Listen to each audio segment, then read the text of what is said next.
Fadul Davis nini akifanye, ama vipi, aanze na nani atokee bench, nani aanze, nani asubiri kwenye mbao ndefu?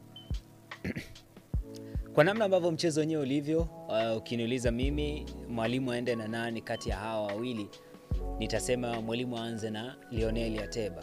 Kabla sijasema mwalimu aanze na Lionel Ateba, nianze kufafanua aina ya hawa ma striker ambao wapo Simba. Ni aina mbili za striker tofauti. Yaani ni aina mbili tofauti ya ma striker.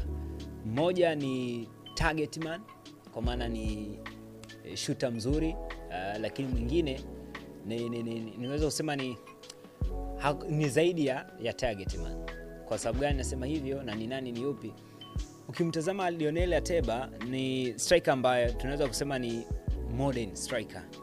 Yaani wale ma striker ambao atafanya kazi moja, atafanya na kazi nyingine kwenye uwiano ambao unawezekana usifanane au siwe mkubwa, lakini ana uwezo wa kufanya hivi. Maana kama kukaba inawezekana akakaba, lakini sio kwa 100%, lakini atakaba kwa asilimia kadhaa. Kama kushambulia atashambulia, lakini sio kwa ubora ule wa kushambulia. Lakini kama ni kuleta rapture ataleta, lakini sio za standard ile. Steven Dese Mukwala kimwangalia, yeye ni aina moja ya striker ambaye ana character moja tu, ama tunaweza kusema ana tabia moja tu. Yeye ni target man. Yaani kwamba clinical finisher.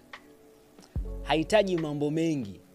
Akiwa na mpira mguuni, anahitaji kuweka mpira kwenye kamba. Yaani akishika mpira, target yake ya kwanza ni kushoot kwenye goli.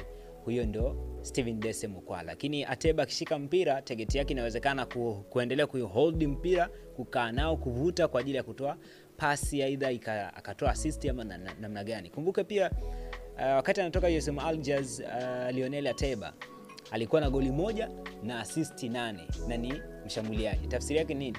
Ni mshambuliaji ambaye hafikirii sana kuhusiana na kufunga, ila anafikiria sana kuhusiana na kutengeneza nafasi.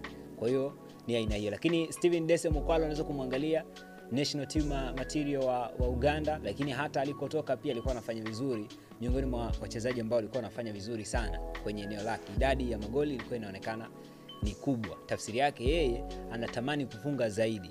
Kuelekea sasa mchezo wenyewe, approach ya game ilivyo na aina ya mchezaji ambaye anaenda kuwa favorite. Kama nilikuwa nimedokeza mwanzoni, Stellenbosch ni miongoni mwa timu kubwa kwa sasa. Licha kwamba zina muda mchanga sana toka zimeanzishwa, kwa sababu imeanzishwa mwaka 2016 mpaka sasa hivi na miaka 9, lakini imeonekana safari yake mpaka hapa ilipofikia imeonekana ina safari ambayo ilikuwa na vikwazo vigumu, lakini ameweza kuvivuka.